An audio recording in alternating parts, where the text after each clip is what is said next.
Hello and welcome to another World of Wisdom roundtable session, this time on the future of money.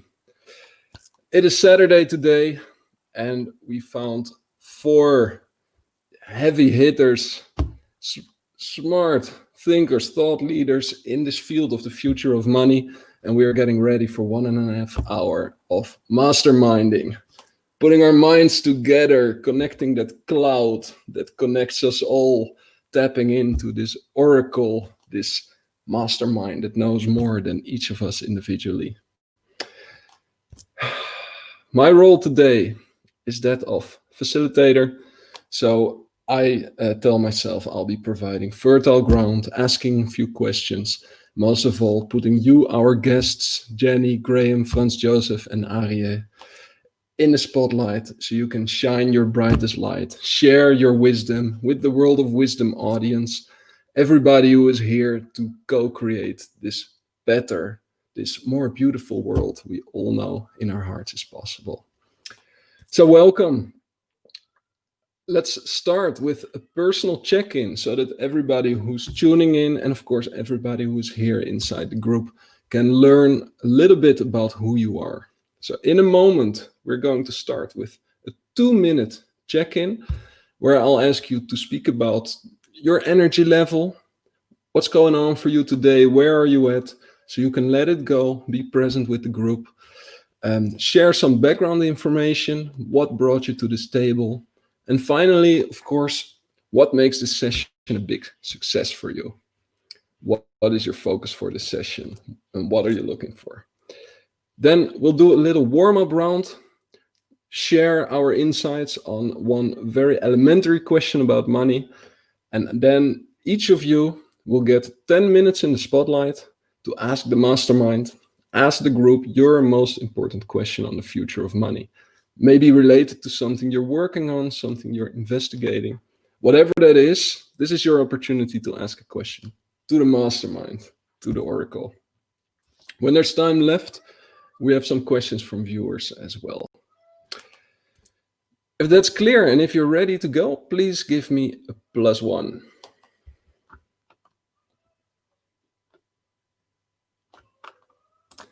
Okay, I'm switching on the random order to facilitate the personal check-ins.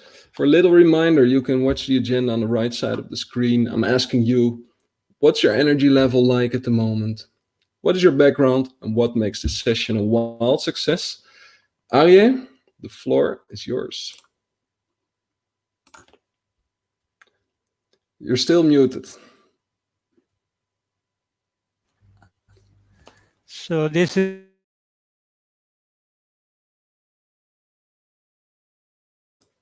Arie, you're muted again.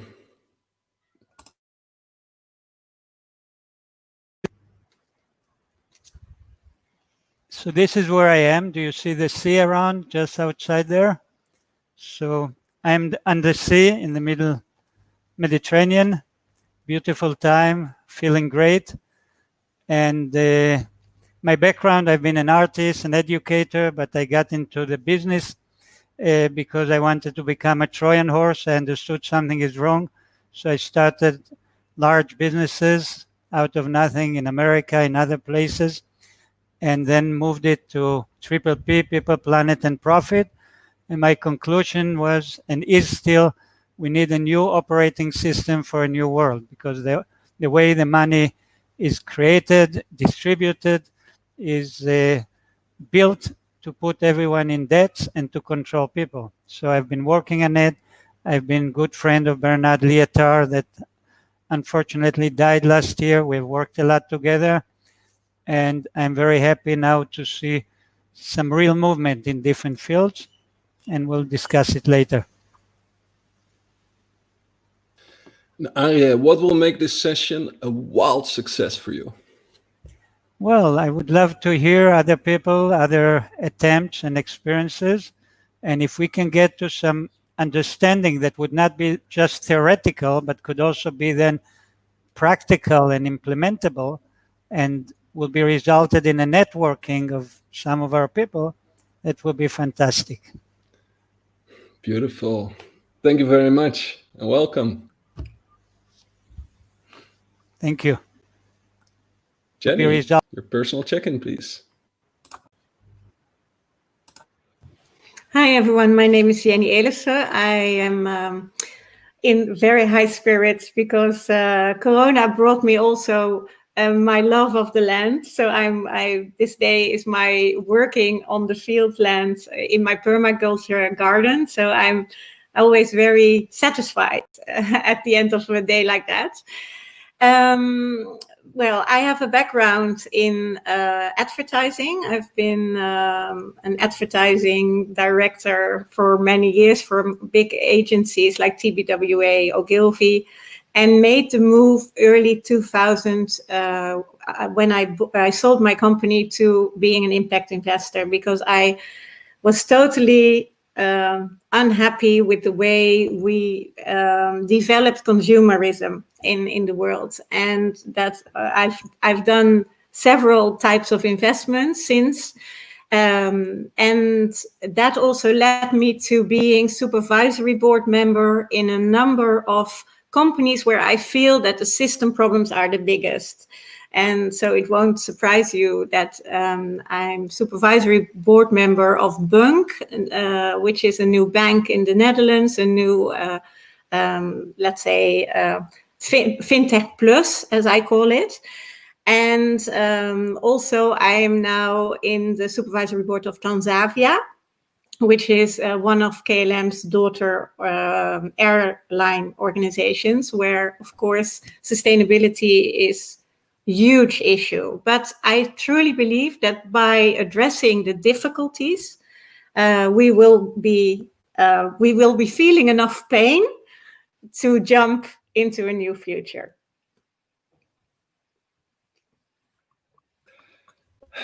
Welcome, Jenny. Good to see you again. Franz Josef, your personal check-in, please. Hey, everyone. Hope you guys can hear me loud and clear. First of all, thank you for holding the space and bringing us all here together. It's a pleasure to be here with all of you today in this powerful times of transition. My name is Franz Josef Almayer. I am a facilitator for Seeds in Haifa. My personal background has been always to try to heal the world in the different aspects as I could. My journey started as a biomedical engineer, and then it went on for global health and health policy planning and financing. And along that process, I recognized that there's even bigger ways to bring about a more fair and equitable world. And one of the biggest limitations to that, or the most definitive factors around determining the health and well-being of our people and our society and our planet, are our financial and monetary systems. In that premise, we've been working to create an alternative financial system, which we call SEEDS, stands for Sowing Equitable and Decentralized Societies. And it is a open source, decentralized, citizen-governed, and evolved financial system that redefines what currency can do for society. And I was mentioning earlier, I am currently in Vaduz, Liechtenstein, in a microstate in Central Europe, surrounded by the Alps and by nature. And my energy levels are quite high, despite having spent all morning under the sun harvesting some vegetables in my girlfriend's garden's family home. And very excited to have a bountiful, abundant harvest this morning. Good to be here with all.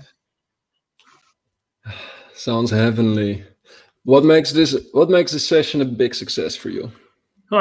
In the near future, I see us all thriving in global regenerative societies, and I think everyone here is already playing a significant role in shaping that future. So I see a beautiful potential to align and collaborate and bring this forward and catapult that movement forward. I see we're all holding a piece of that puzzle. So as soon as we can hit the ground and keep the wheels rolling, I think we have massive potential to bring this transformation about. So absolutely love being here. We're all in the same team. Thank you.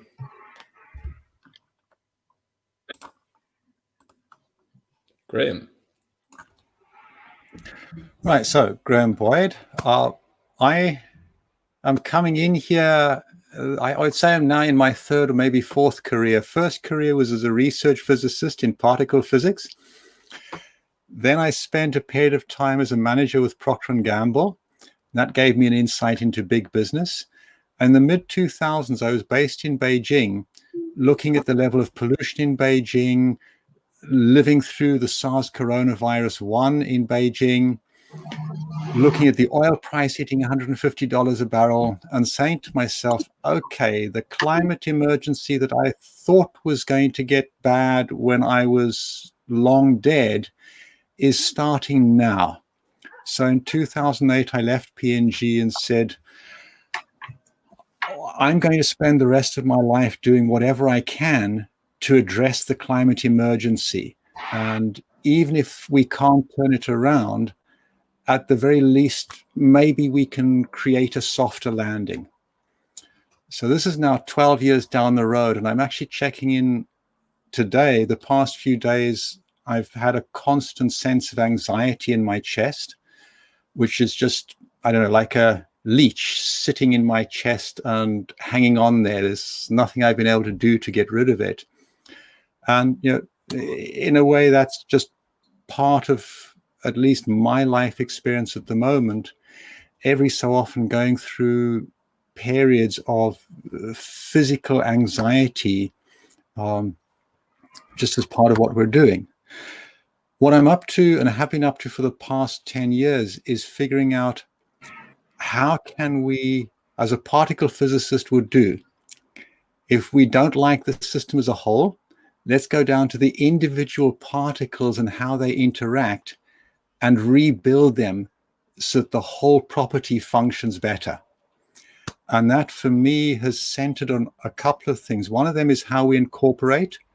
We incorporate in an apartheid-like way, where only if you're lucky enough to have money do you get all of the voting power in the company and all of the share of the wealth generated.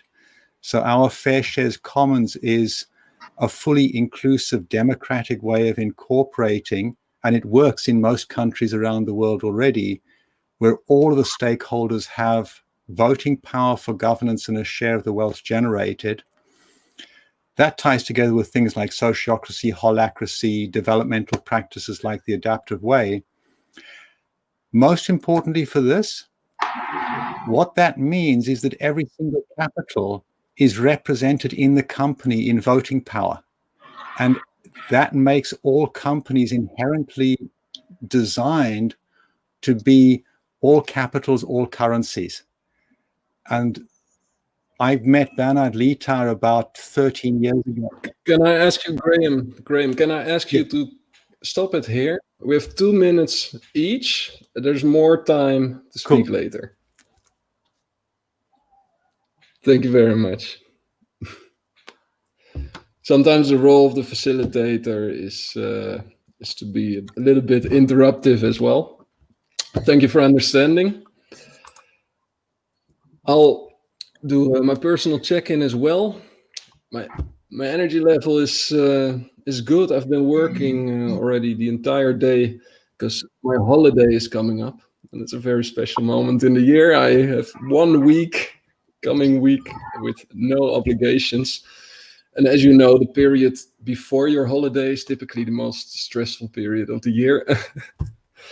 Rounding up everything that needs to be done. So today is such a day, but with very good mood, high spirits, and I feel like I already accomplished a lot. Of course, today, or this is the highlight of the day, being here with you, some of the brightest minds speaking about topics that really, really matter.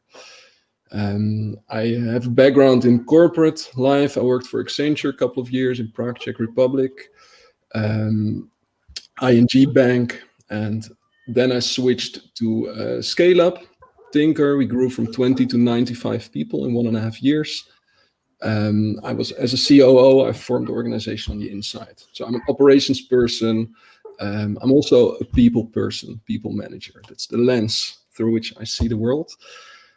Started my own business 3 years ago, and now a half year ago initiated GaiaNet together with 5 awesome purpose-driven individuals with the mission to connect and unite all these purpose-driven people. I like to call us Team Love. And, we already said we're all on the same team. And now is the time to connect all of us, to organize these people, these pieces of the puzzle, so that everybody gets connected to the right person who can help you with your next step. We learned from Graham during one of the earlier World of Wisdom roundtables that all that matters is the next step. And then there's not the second step, there's again the third step, etc. So that's what we're doing, connecting and uniting people who are building this harmonized world for all who are here to raise consciousness. Today, I facilitated this session, and I'm very much looking forward to see some magic happen between us.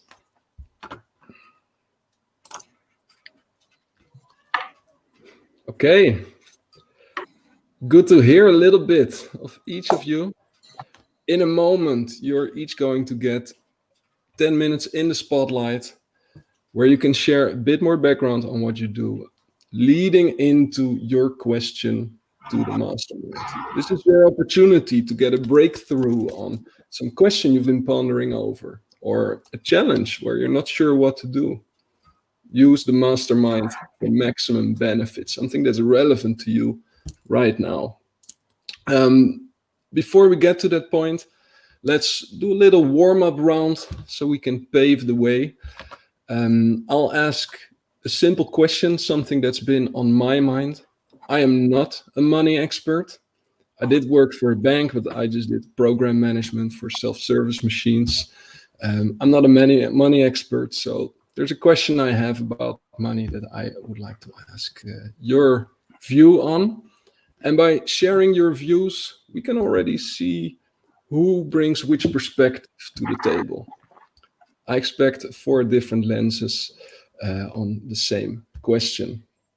So the question I would like to ask you to share for 2 minutes about, as a warm-up round, just 2 minutes of sharing, speaking from the heart. I would like to know from you, what is the true purpose of money? What is the true purpose of money? And maybe as some extra context, as we're thinking about how to reorganize the world so that resources are used more efficiently and sustainably, what is the role of money there? If the question is clear, please give me +1. If you'd like to clarify before we start sharing, please raise your digital hand.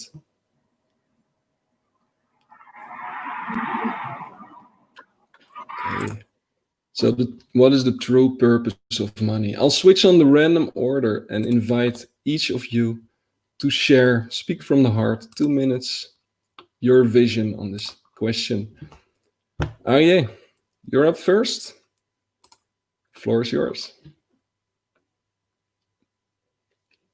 You need to unmute yourself. Money is the spiritual element in the economy.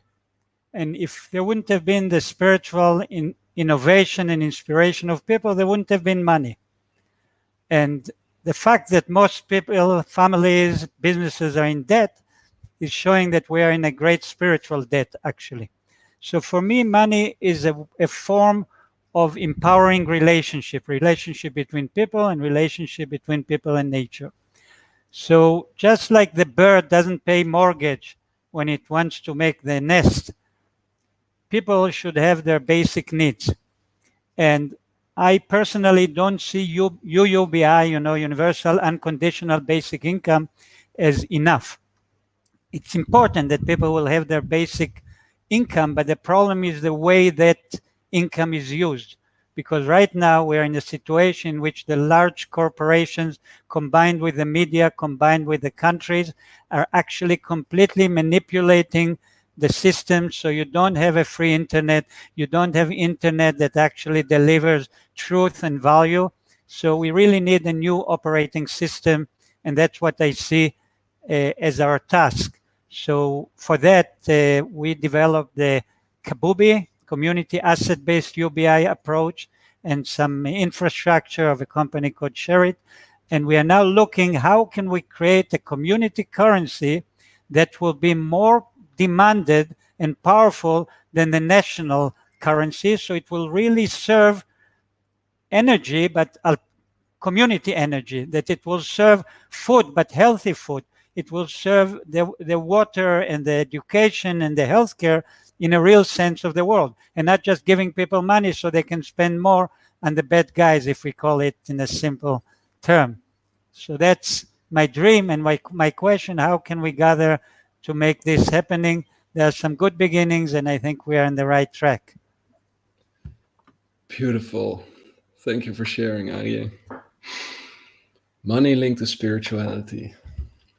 Franz Josef, what is the true purpose of money? Please share. Well, following what Ari beautifully stated, money is what currently shapes our planetary and human condition. And at the same time, money is trust. And currently the entire planet is placing their trust and their money in a system that is based out of debt and scarcity, and has also a limitation that it's centrally created. Therefore, we have a handful of people choosing what value is for the entire rest of the planet, which has put us obviously in a market failure of anthropocenic proportions. And I'm sure everybody has heard the phrase many, many times about money doesn't grow on trees. But actually, if we're honest about it, it can, and it does. Money is actually all about empowering and scaling our human ability to cooperate and exchange with one another. And it should be something that enables us, all of us, not just some of us, but all of us, to converge around communities or bioregional economies that are unlocking that abundance which the universe already has for us. If you think about nature, it gives us everything we need without asking anything in return. And likewise, we can also have a sort of medium of exchange that gives people more value and more voice. And that's also what we have designed with Seeds, a money that is able to be created out of integrity, that is able to give people that value and the voice, which is precisely what the current system is failing us at. And as money is trust, and we can build that trust among and within communities, that trust today has much more value than the debt-based trickle-down economics currency that shapes the world. And if we step into that new form of living, it's all about bringing that abundance to everyone. And that's what we're gearing towards. Thank you very much. A lot to think about tonight, already now. Jenny, please share. What is the true purpose of money?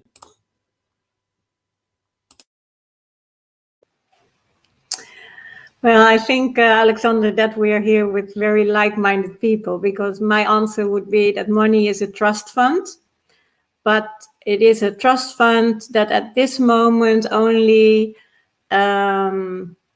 includes everything that's reality is seen, which is, let's say, recognized as being value in the money system, and not everything that's not seen.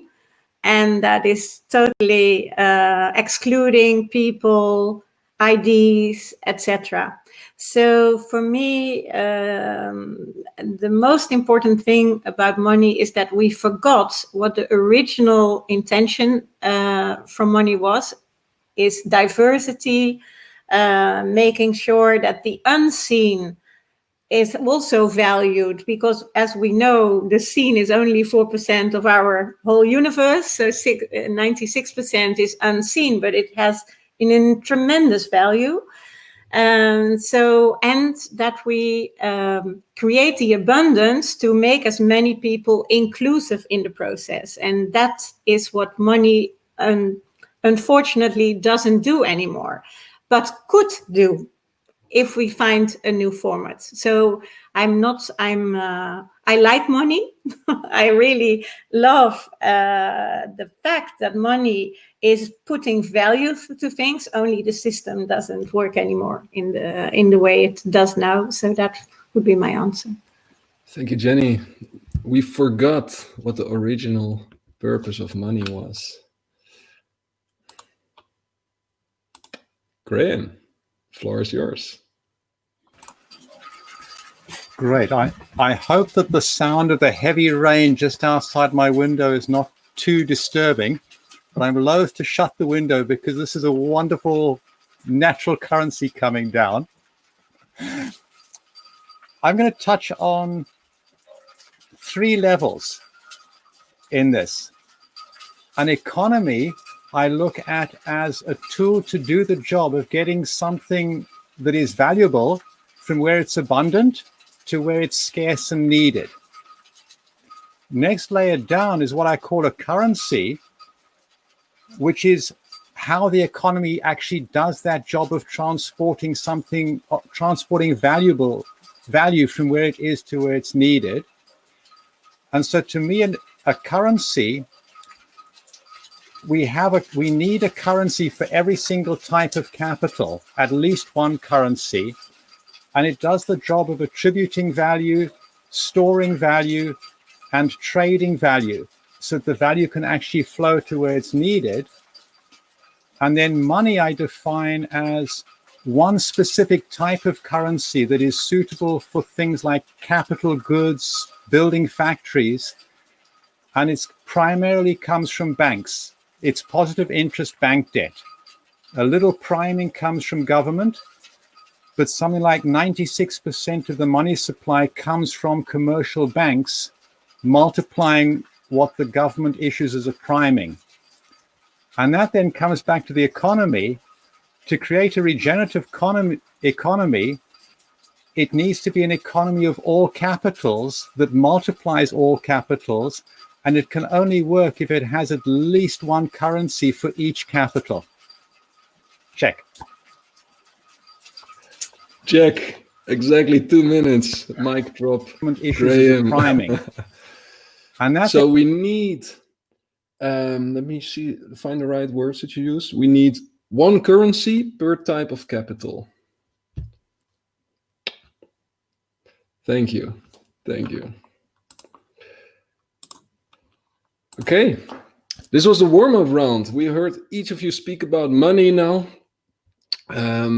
Like-minded ideas, different verbalizations, and I sense that when we put all of this together, we can gain new clarity on topics that you may still be exploring, that may still be foggy in your individual minds. Before we start with the first spotlight round, I'm asking you, I see that the viewer's question came in. We could improvise a little bit and first tackle this viewer question. If this sounds like a good idea, please give me a +1. If you're dying to jump in the middle to take a spotlight round, please raise your hand.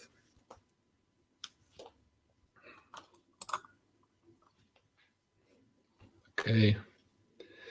So let's start with the viewer's question. I will read it out loud and ask you if you feel inspired to contribute, to respond, please raise your digital hand. So the question that came in through a viewer on the live stream on Facebook is a question from the audience. Sorry, that's our moderator sending that. The question is, what do you believe are humans' most self-destructive thoughts or beliefs around money? So this is about money blocks that we carry around in our psychology. And what are our most constructive thoughts around money? So life can thrive on this planet, on Earth. So I sense this is about beliefs. There's 2 types of beliefs. There's limiting beliefs that put limits on our thinking, that block us in our development. And there's empowering beliefs. So I understand this question is on both sides. Looking forward to hearing your thoughts. Let's keep this within 2 minutes per person. If you're done in half a minute, fine. Let's put a 2-minute time box on this question. Franz Josef, please share. Great question. Absolutely love it. And let me try to be brief and poignant as much as I can.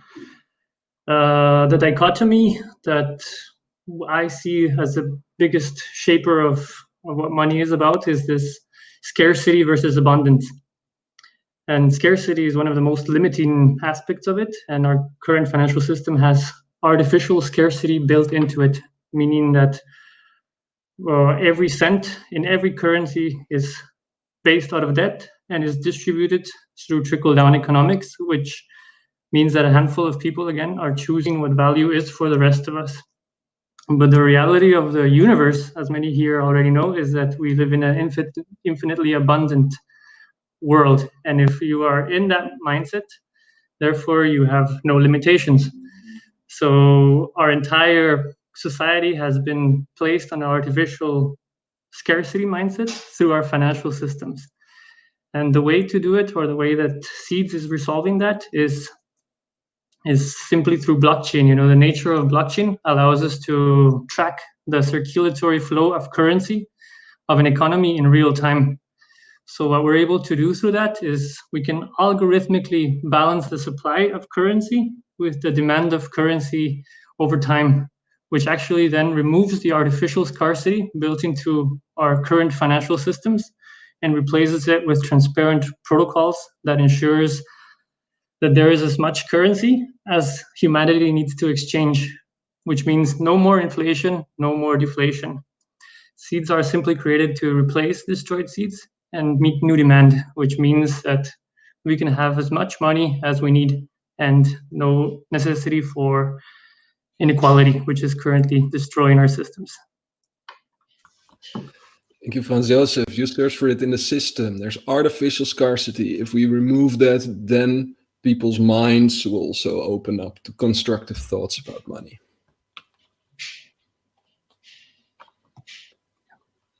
Graham.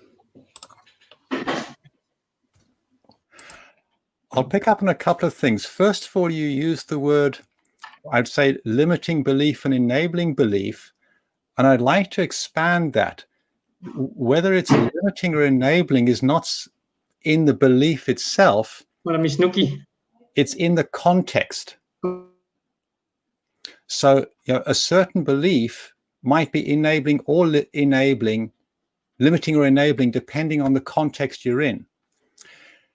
If I think of money, so one of the beliefs around money is that it's neutral. That has enabled people to do lots of calculations. However, it's highly limiting because it leads us to think that if we do something like a net present value calculation, so long as we do the arithmetic correctly, we will get to the right answer. But if you do exactly the same net present value calculation to decide, let's say, to plant a forest, and you do it using money, you'll end up deciding to plant pine trees because they grow quickly. If you do it with something like Bernard Lietaer's Terra, you end up planting oak trees rather than pine trees.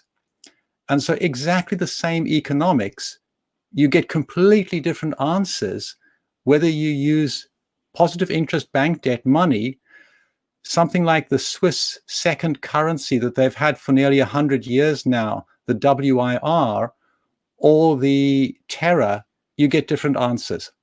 So money is not neutral, and that is these days a very, very seriously limiting belief in almost all contexts. The WIR, thank you, or the Terra, Jenny, you get different answers. So money is not neutral, and that is.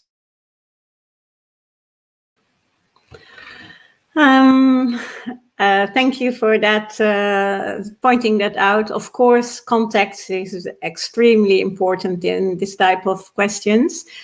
It's interesting. I can answer it from a perspective because I just did a little research amongst impact investors in Europe. And if you would ask the first question, then most impact investors would say you can lose it, which creates fear. Yeah, so that is a very important one. And the other one, interestingly enough, is, am I worth it? is a very limiting belief. So for some reason, we created this society where we have become, we are a little bit afraid of money. So if you turn that around, and this comes from people who have it. So it's a very interesting point of view. So it's scary for people to lose it, or to really say, I'm really worth this money. So that's one point. So if you would make that enabling of empowering, then it would say, I can create because I have this money. So that's the one point. And the other point is, I am ready to share the abundance and the worth of what I can create with everyone. So I think that's really important to understand that money has put us in a position where we feel we need to be afraid, as it is an invitation to create. So I think that's important.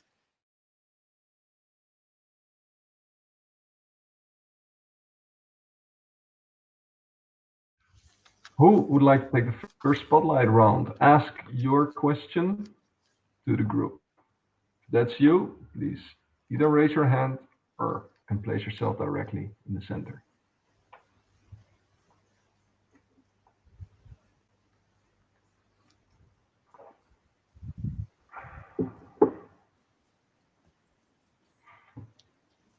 Graham is taking the lead. Very good. Floor is yours. Go ahead. 10 minutes. Please make sure you get to your question in the first 2, so we have more time to mastermind. Yes, thank you. Well, I thought I would take the leap and ask my question, and hoping that some other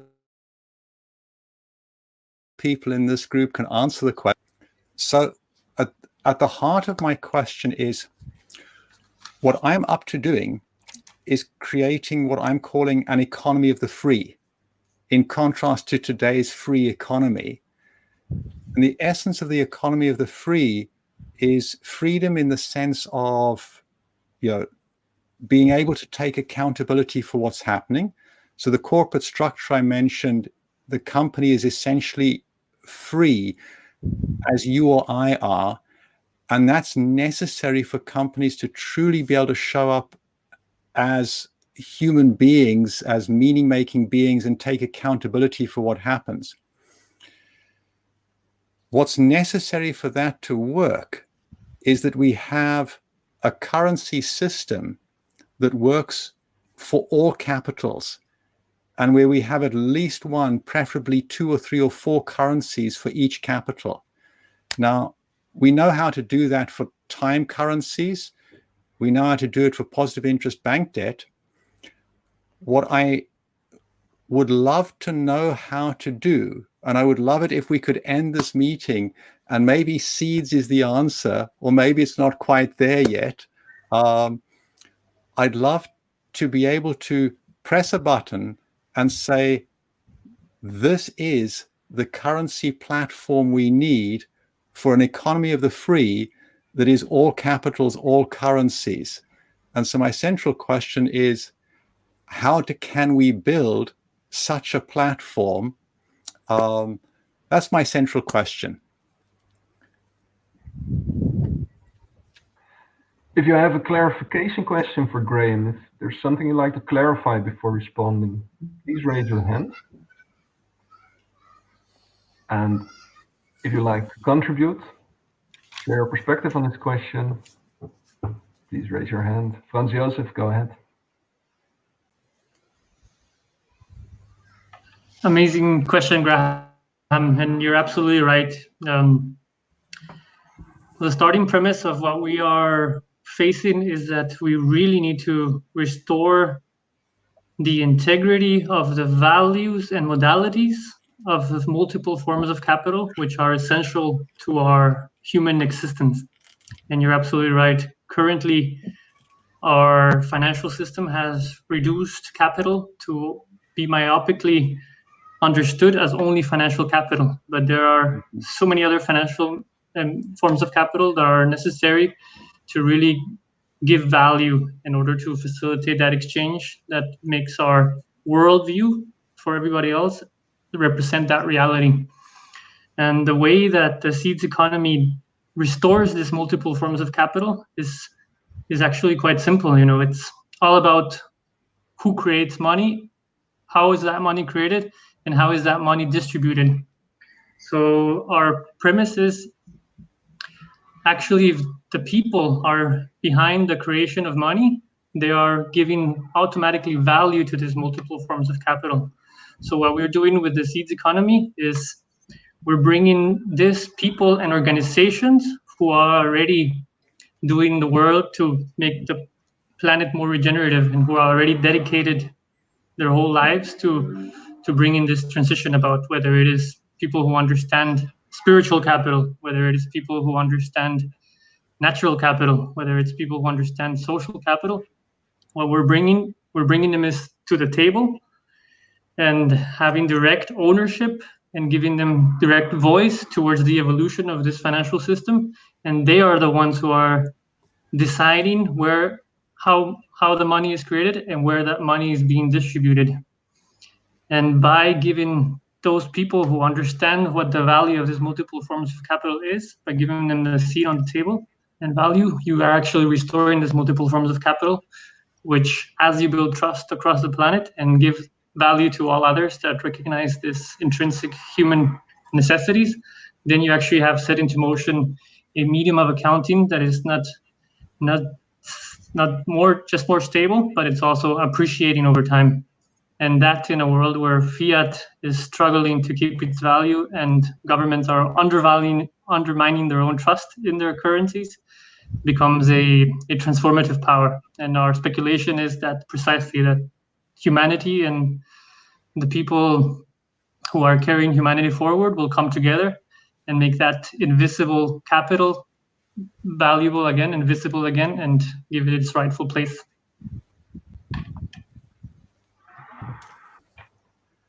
Thank you, Franz Josef. Let's hear what Arya has to say in response to Graham's question. Go ahead. Yeah, Graham, you said before that you related to three processes. One, the distribution, one is the storing of value, and one was the trading of the value. And I think one of the things that can be helpful is to distinguish between the storing of value, which traditionally is something that is very slow moving. It's like the head. It functions the best when it sits on the shoulders and doesn't move too much. If it moves too much, there is a problem. He has a tick or something, he needs help. So when you're talking about storing of money and of value, could be gold, could be assets of agriculture, could be anything. This is a very slow moving thing.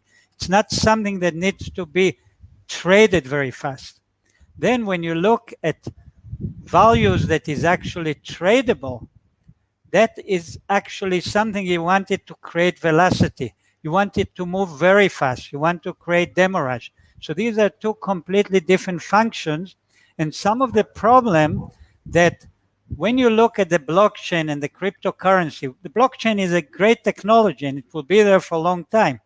But the use of it for money has been, I would say, in most cases, very primitive and uneducated, because you create money. Okay, now we can create money on the blockchain. That's great.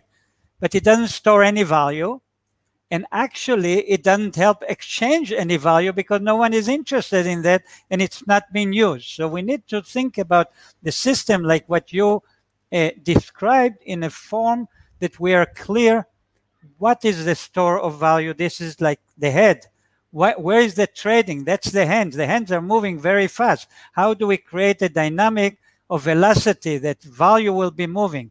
And where is the marketplace in which people actually trust that particular currency that you created? Otherwise, everyone can create all sorts of virtual currencies that mean nothing and do nothing.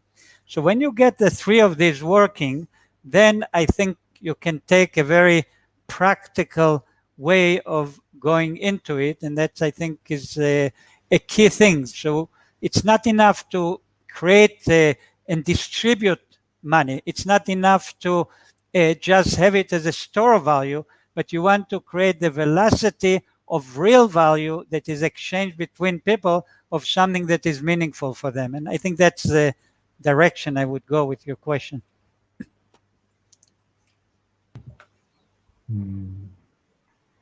Graham, from the inputs that you received, what resonated most? What is one thing that you'll take away?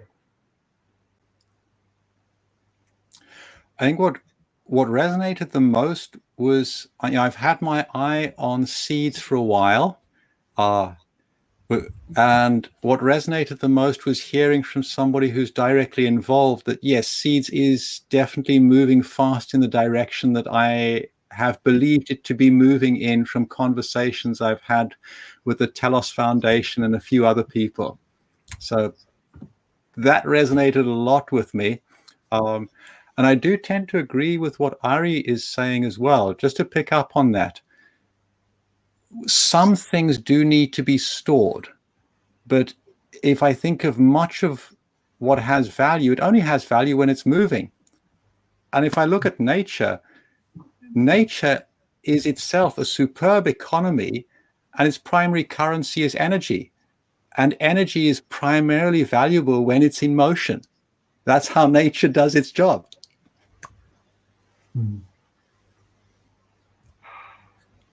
Yeah, Graham, just a very short comment. If you look at the water system in the world, this is a resource.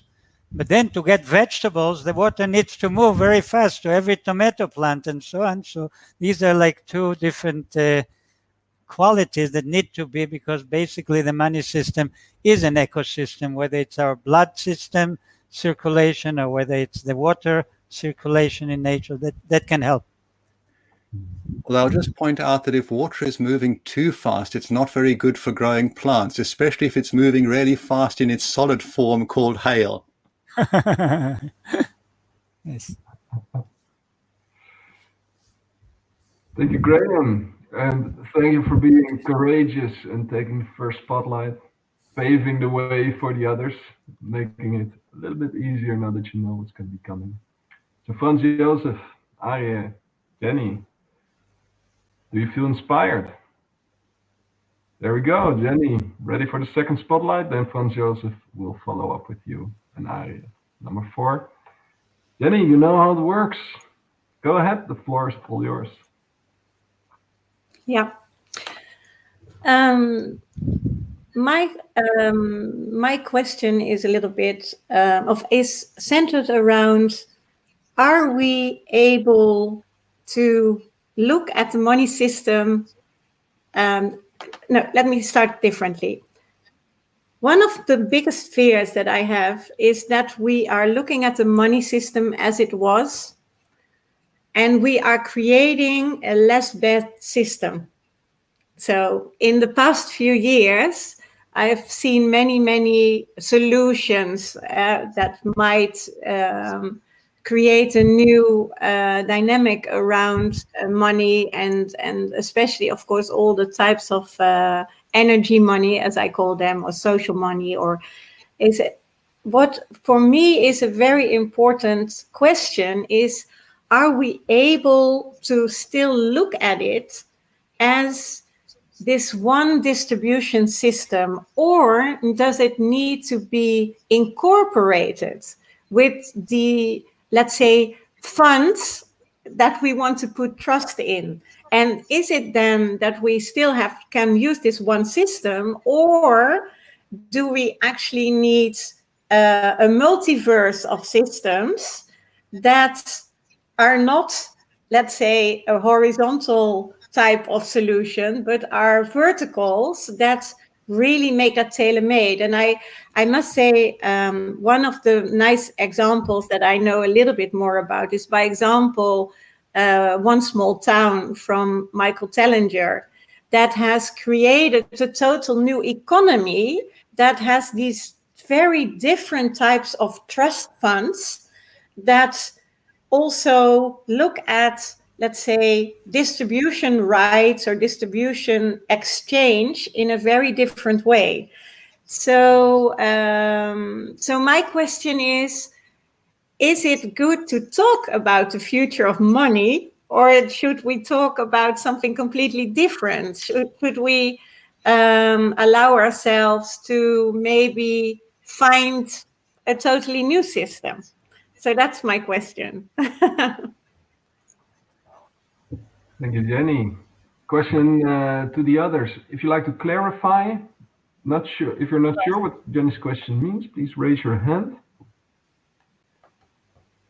And if Jenny's question is all clear, if you want to respond, contribute, please raise your hand. Go ahead. Graham. Right. So I absolutely love the question. And it connects me with the PhD research that a friend of mine completed a few years ago, Leander Bindewald. And he did some research, including talking to people in places like the Bank of England and so on. So people who are really at the center of money. And the part of what he was exploring in his research was, what is the understanding that these people at the heart of the money system have of what money is? And he was looking at money through multiple lenses. One of them was also recognizing that money it's a human invention. We've invented it. And much of what we've invented is actually the story of what money means, rather than a thing that actually is the thing and only the thing. And he came out quite horrified, and I was shocked when he discussed this with me, came out with the conclusion that very few people at the center of the money system actually have a good enough understanding of money to be able to do what the world needs from the money system today. So I'll put that in as one point. And then the other thing I'll put in is, we're in deeply nebulous, chaotic, emergent times, inherently nebulous. And so I don't think that any of us possibly can design, let me call it a currency system now, all capitals, all currencies system. We can't design it because we need to bootstrap it. We actually need to have been experiencing what we need working for about 10 years to know what we need to know to design it in the first place. So we just need to go into this with a huge sense of play. I mean, it's terribly serious play, but because we cannot know what will really work, we need to play, improvise our way into building in an emergent way something that works as an all capitals, all currencies platform. Thank you. Thank you, Graham. And we have 4.5 minutes left, so go ahead, and I'm inviting you to leave some space for Franz Josef to follow up as well. Go ahead. Yeah, I think this is a beautiful question, Jenny, and I think that when we really look at it, it's a question. Money is actually, as I said, relates to relationship, and relationship relate to karma. Actually, the only value that we are taking out of this life is our relationship in the world. That's a very interesting. And the shroud of death, there are no pockets. So when we think about it that way, money needs to empower our relationship in all levels of resource exchange.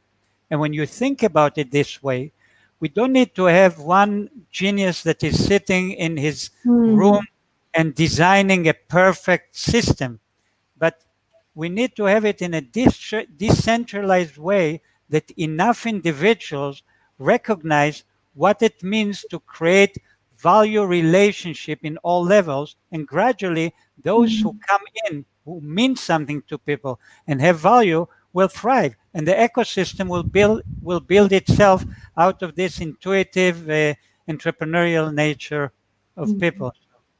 Yeah. Thank you. Franz Josef. Well, yeah, very beautiful. I'm appreciating all your answers right here, and I love where this is going. And just to add a little bit of some of the points to bring it up, yeah, it's, the destination should never be money. It's always about the process of building consciousness towards a shared vision where everybody is included. And yeah, that's also one of the things why I think Seeds has been so successful, is the sense that we have designed Seeds for a time where Seeds is no longer necessary. But of course, we need to start where we are right now, where everybody is kind of in this mindset of this medium of exchange that facilitates our interaction with one another.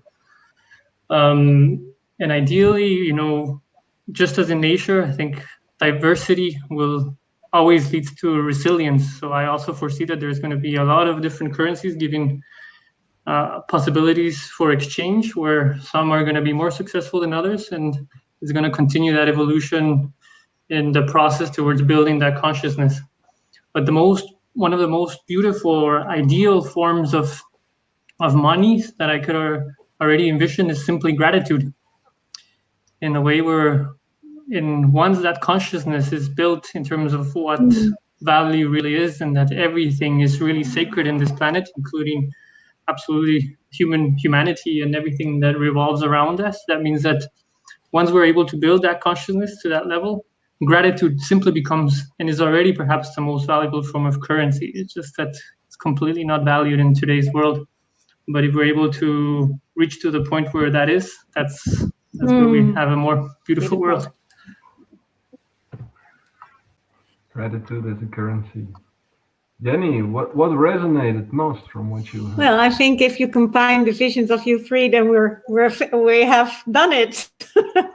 I think the creating a real space where serious play can be done, which is a huge problem at this moment because of rules and regulations in the system. But if we could create that serious play domain where there is really space to put it out there and make it an empowering of relationships, and create, like Franz Josef said, the actually invaluable, making that valuable at the lowest level, as gratitude, or then I think we really have the space where we need to be. Yeah. Good. Thank you. Thank you for that. Thank you, Jenny. Franz Josef, do you have a question, or are you ready to dive in for the next spotlight round? Yeah, I would be ready for my question for this masterminds right here. Beautiful. Well, let's dive right in. The floor is all yours.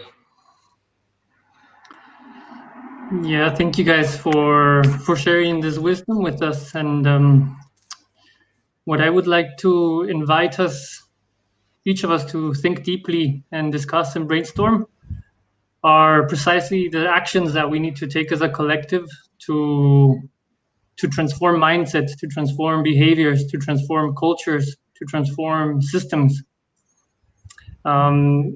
So just to summarize, what for you are some effective actions for societal transformation? And to bring that into context, I want to share what we've been up to in this global co-creation efforts that we're building up with Seeds since our launch last November.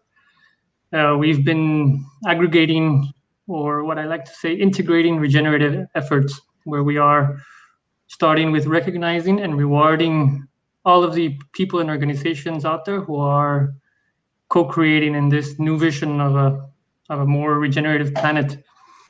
And along this process, we've already gathered more than 350 organizations, and we've been reached out by more than 50 bioregions of the planet, where we are already building something that we call movement of movement circles, an acronym MUM circles.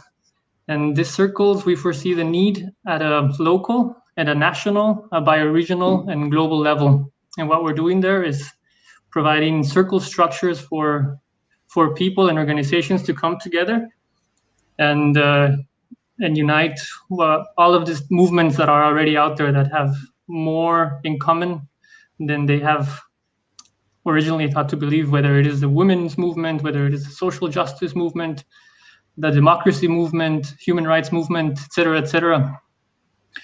And, the basic or the former strategies that we used to know, whether they were marches or sittings or protests or blockades, are no longer necessarily working. I think we're in a very interesting, challenging times where we have a lot of challenges in terms of bringing that consciousness, where we have 6 corporations and the planet who control a lot of the media, and to kind of transcend those limitations towards bringing the message out.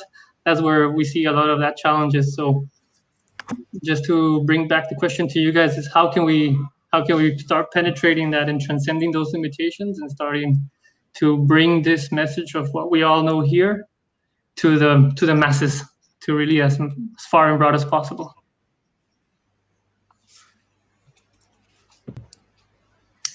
Yeah, first of all, I assume there are no clarification questions. To me, the question is very clear. What can we put on the agenda as a collective? What can we actually start doing? And in my enthusiasm, I raised my hand. So if it's all right with you, I'd like to step out of my role as a facilitator for a moment and contribute. Because I've been asking myself this question many times over the past years. I live in a world of human connections. If you look at my disc profile, it is like all the way I and not much more. So influence, humans. I'm also all about efficiency, productivity, getting things done. So the way we create this more harmonious world is, on the one hand, by having a vision, an intention, and direction. And on the other hand, defining the best next step and executing it as efficiently and as effectively as possible.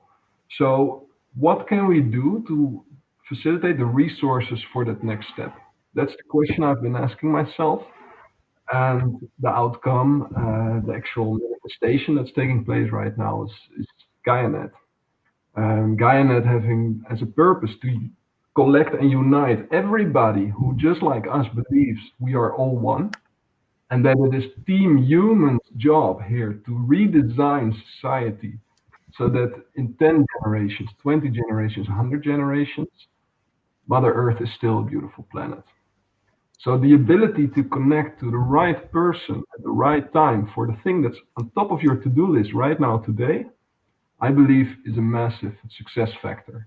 So in terms of the to-do list, Franz Joseph, create a social network for high-frequency individuals who are on this team.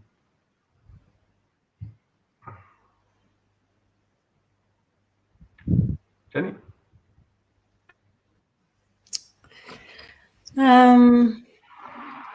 Well, something good has come from my advertising background, and that's understanding how masses work.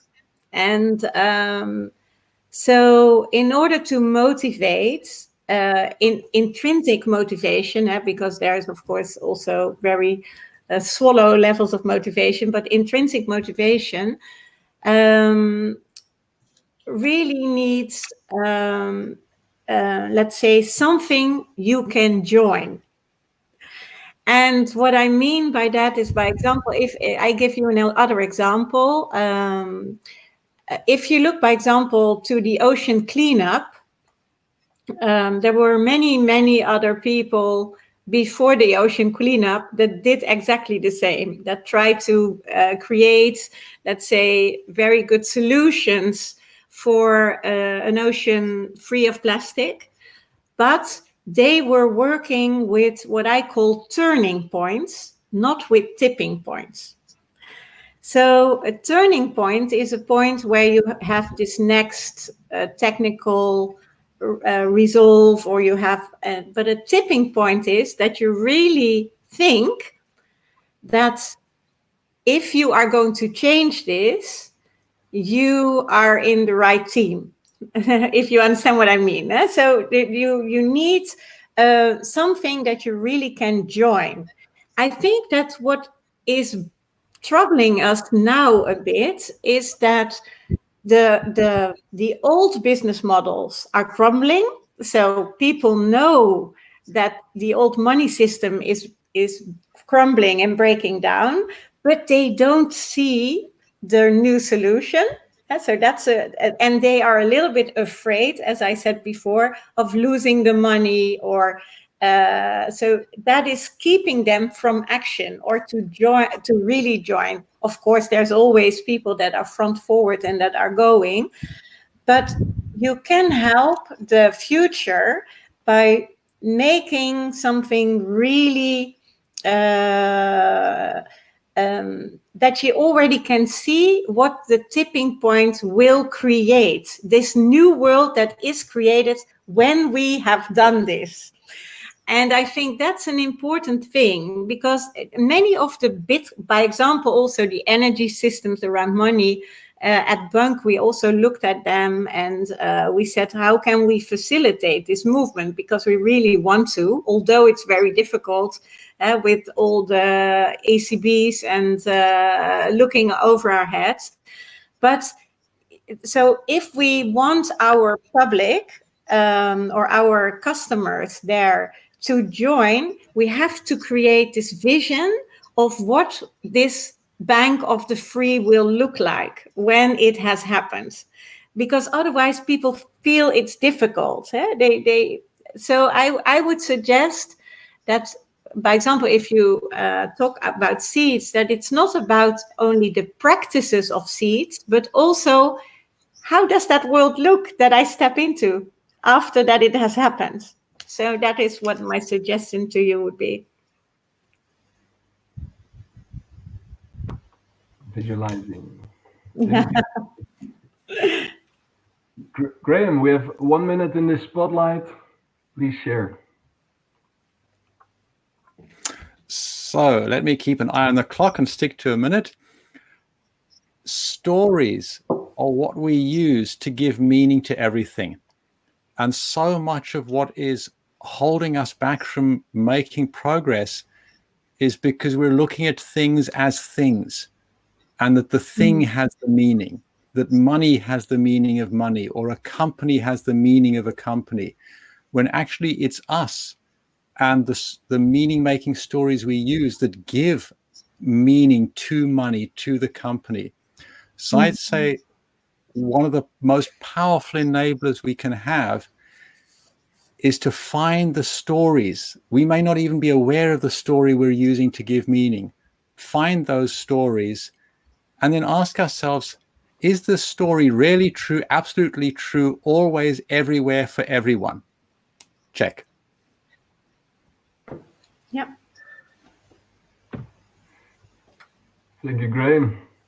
Sorry. And Franz Joseph, just real quick to close off the spotlight, I'm interested, what new did you hear? What is your takeaway from this round?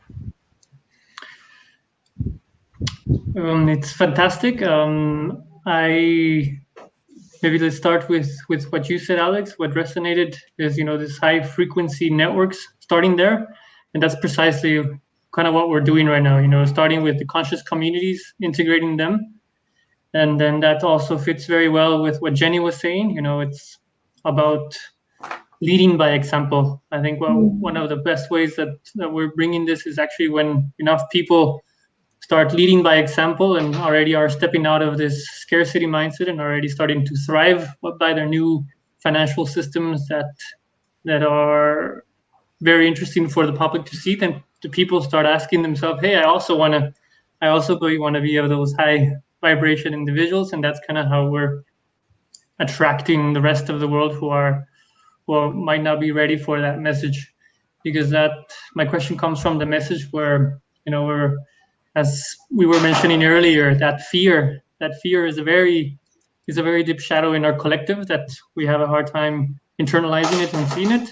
But if we are leading by example, then that actually speaks more than 1,000 words, and that's a very good way to do it. And also to echo Graham and also Jenny, that that narrative, that story that we share is one of the most important things. So the story that we are proudly right now starting to weave across the world is the story about a regenerative renaissance.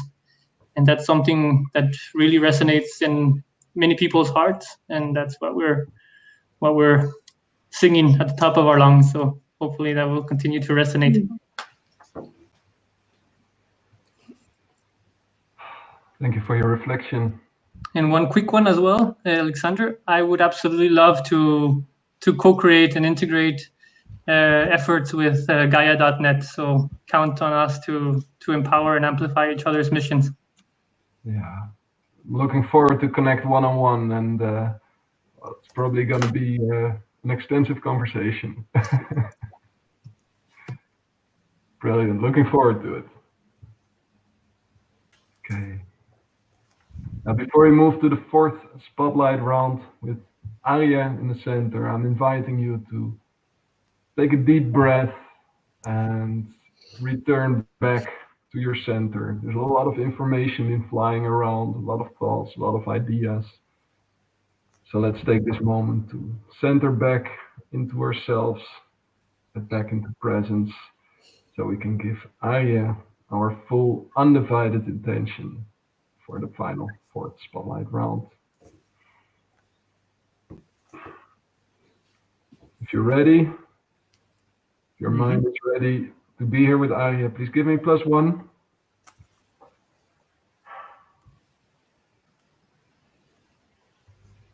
And Arya, are you ready? Yeah. The floor. Go ahead. So for me, the main question is how we can practically do that. And I love all the contributions that were made. And my main question now, how can we create value in a large scale without losing the value on its way? So I would like to share with you some of the things that we've been striving for and developed, and to see whether you would have some ideas how to enhance it. In general, we believe we started a company where we raised $1.8 million. We developed, after long research, a marketplace called Share It with a community currency. We built it in such a way that it can be a network of networks. So basically, just like you open a Facebook group, imagine you open a whole economy with a marketplace, with a currency that you can give the values and the rewards in it, and it can behave accordingly, and they can trade between one another. So it's not like every Facebook group is separate, but they can trade together. They can decide we want to be separate only for our small community, or we want to trade only in the neighborhood, or whatever. So that was the first phase. And then we created another thing which is called Give It, which is a volunteering system that we developed for the coronavirus crisis and things like that. So now we have it, and the platform, it's an app that people love it. I mean, the statistics are phenomenal. 66% of all things that are coming up in the market are sold. 50,000 items have been changed in a few months. So you can see really a great enthusiasm, and it works. Parents stopped buying to their children toys, and women stopped buying these expensive women toys, fashion products. So it works. But now here's the question. Basically, our vision is to do not an exit, as all startups dream to do an exit. And I've been, as I mentioned, I was part of a fund that we created for impact investment. We raised $20 million, and we were very successful. So I'm proud to have done an exit on organic crackers or organic juices. But still, it's not good enough, because Pepsi-Cola bought an organic juice company or something like this. But the value did not stay in the world in its main sense. So what we are trying to do is to create an insit. In other words, once we have millions of users, the millions of users will become the owners of the platform. So imagine Facebook would have done an insit. Every member of Facebook would have paid $10, and they would have had a nice exit, but the value then would have been there, and we would not have been victims of the manipulations.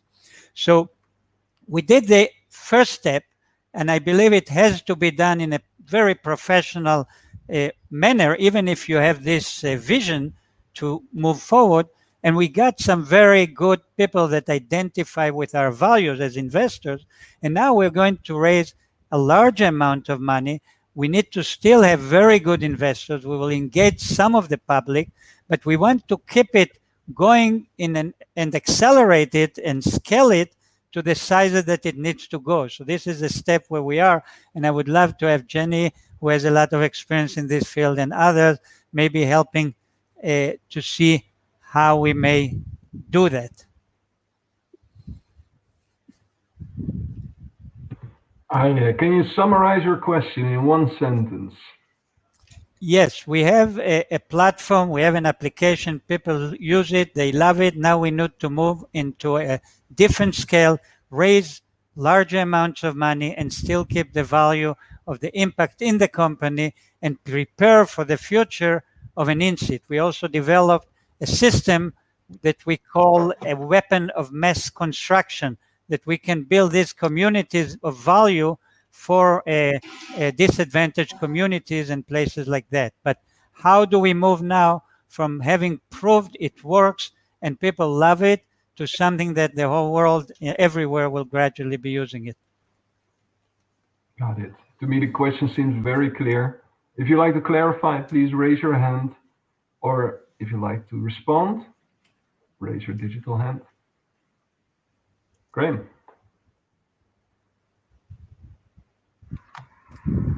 Right. So absolutely love the question and resonate with it. And the form of incorporation that we've developed over the past 8 years is designed to do exactly what you've just described. So we should really connect offline and talk about that. The essence of it is so that the Fair Shares Commons Incorporation builds off the standard limited company. So it works in many countries with just a little bit of jiggling of the system. And the essence of it is the investors can still get their money back by selling their shares, but that does not give them any ability to sell the company. So the company can't be exited, even though each individual investor can exit. And it also means that all of the stakeholders, the users on your platform, the staff, suppliers, etc., even including the planet, the natural ecosystems, all of them have voting rights or governance rights in the general meeting and a share of the wealth generated. So instead of investor primacy, you now have everybody on an equitable footing. So the whole system is represented inside the governance processes and inside the wealth sharing. And the other thing we strongly encourage people to do is to add in a role for stewards or trustees. So then you build in the power of the trust as well. And that really ensures that the company stays true to its values.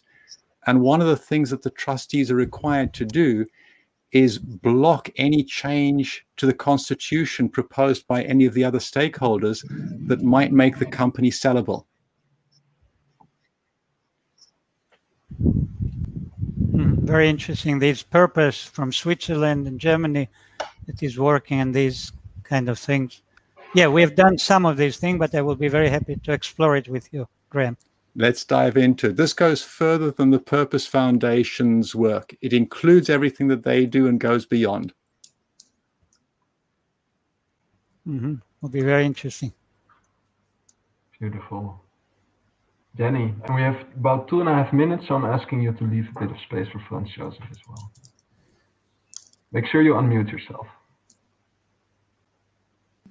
Yeah, of course, the system of Graham is a known system and is very interesting.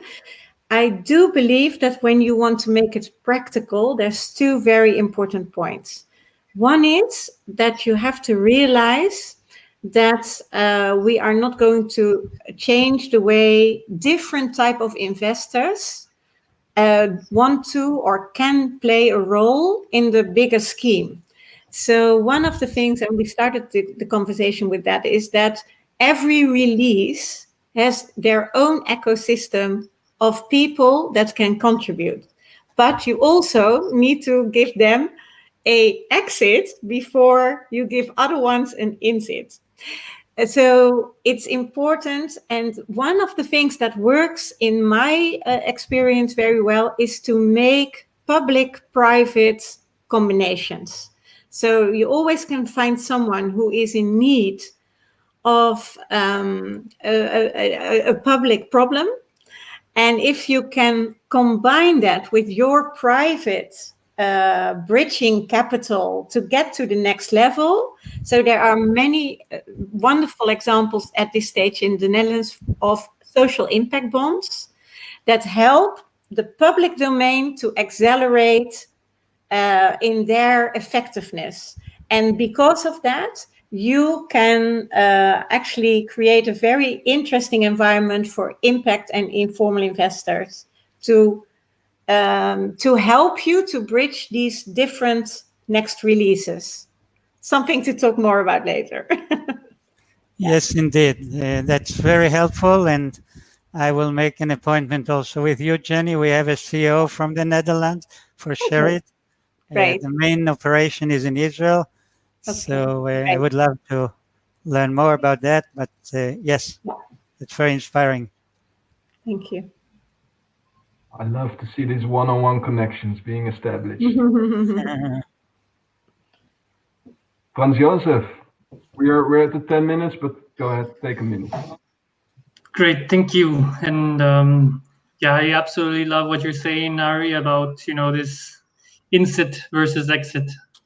Absolutely agree with you that it's all about exiting the degenerative models that we're coming from and entering a regenerative whole systems new paradigm. And that's exactly, I think we're all on the same page there.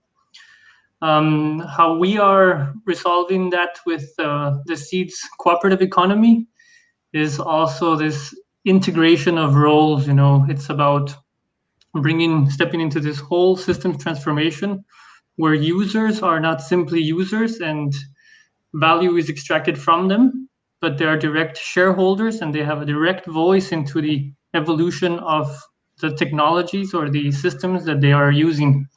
So we start off, of course, as a currency, but what we actually are an entire new paradigm, which includes, marketplace.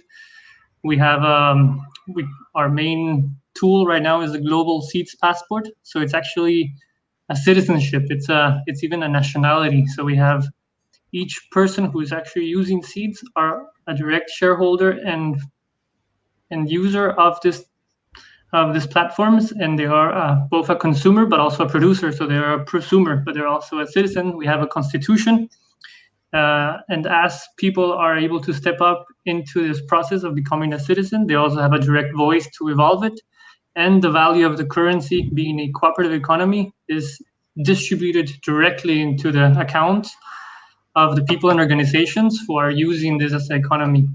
That means that it really rewires the incentives of what we have as humanity, where we're coming from a state of competing against artificially scarce resources and moving into a world where we're all helping grow the same pie that we all, at the end of the economical cycle, share as a collective, based directly on transparent algorithms, no longer based on politics or on anything around that. It's based on full transparency and radical accountability, in which we own and give voice to the systems, abundant systems that we inhabit.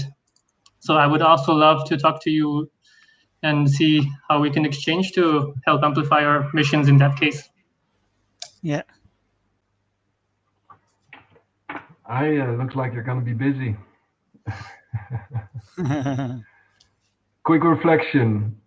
What resonated most out of everything you heard? What is one thing, or maybe a new thing that you're taking along?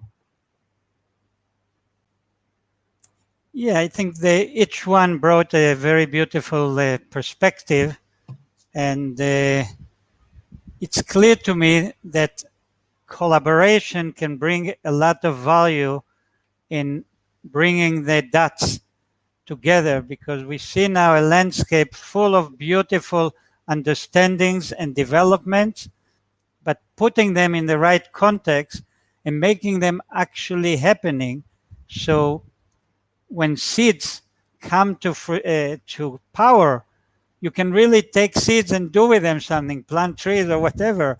And so it is with the other things. So it's a multiple ecosystem that it's so wonderful that we have such people just in this small little community of the afternoon of Saturday.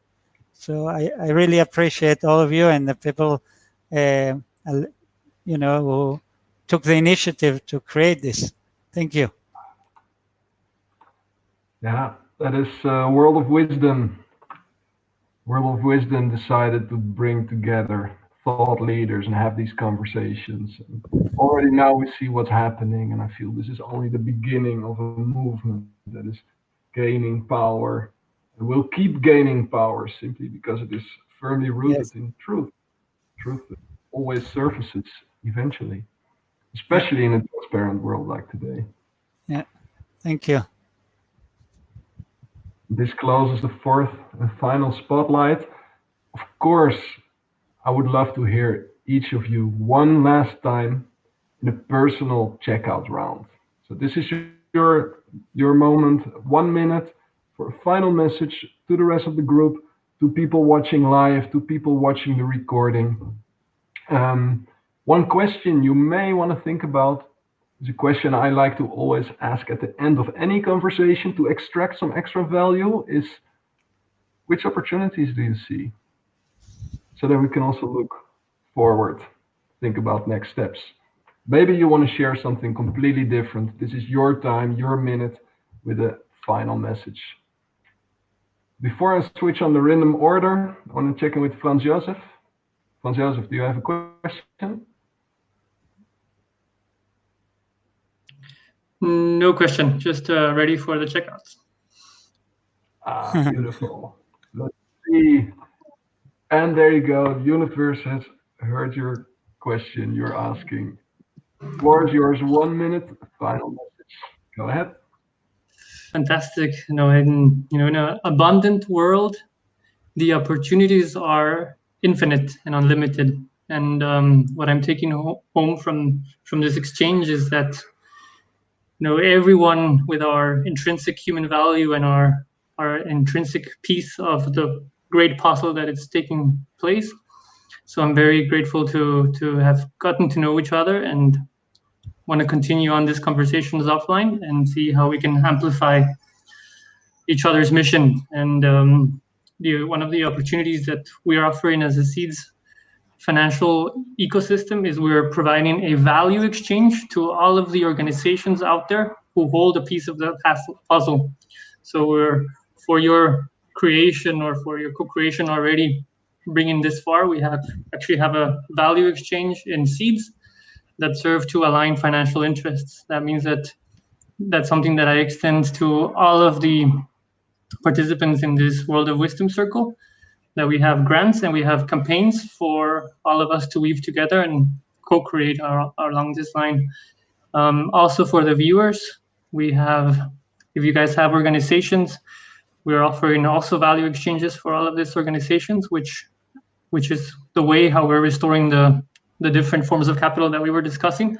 And we also have an ambassador program to help weave these networks together. So please do reach out. And once again, grateful for all of you, and feel free to reach out.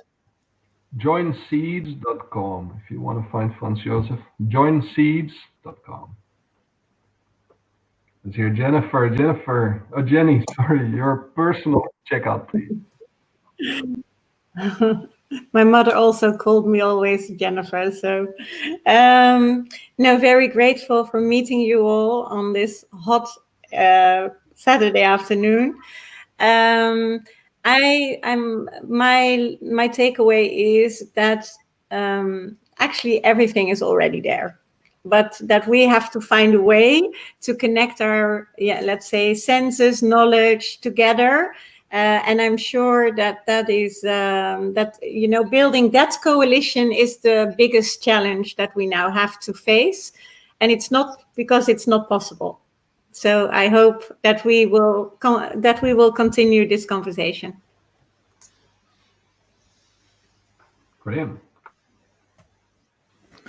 One thing I'm taking away, as I said in my check-in, I've been having physical anxiety experiences for the past few days, and I'm taking away a delightful easing of that because of all of the possibilities and the connections and the bonding that's building up here.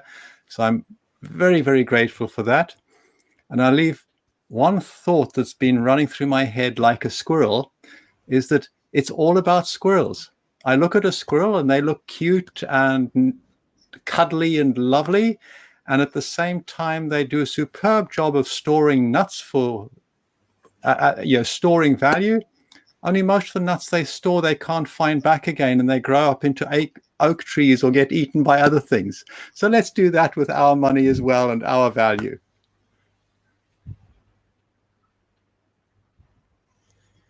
Yes, I will make it very personal. I saw 5 strange faces in circles when we started this meeting, and I feel now I have 5 new friends that I'm really very excited to try to explore further collaboration. And that's a very beautiful way to prepare for the beginning of the day. As you know, Sunday in Israel is the first working day. And so I'm ready to go. And thank you so much. And there's a lot more, but we'll share it individually.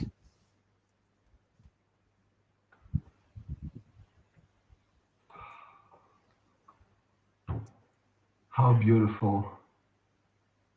Put complete strangers together online with a shared mission. And like you pointed out, friendships already emerge.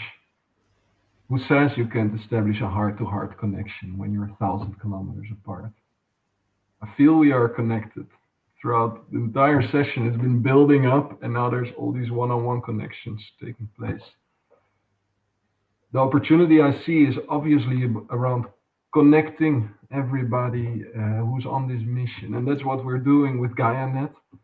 On 1st of September, we'll launch the first beta version. You can already follow the story of GaiaNet via the newsletter on gaianet.subscribemenow.com. And the biggest opportunity I see, and that is also my sincere request to you, our biggest opportunity as an individual and as a humanity is to ask. Ask for what we need, ask for help, ask for input, ask for support. Let's ask, because we're on the same team, and because we're all human, and because we all love to help. Let's ask as specifically and clearly as possible. Let's explain why, so that people understand, the universe understands exactly how we can support.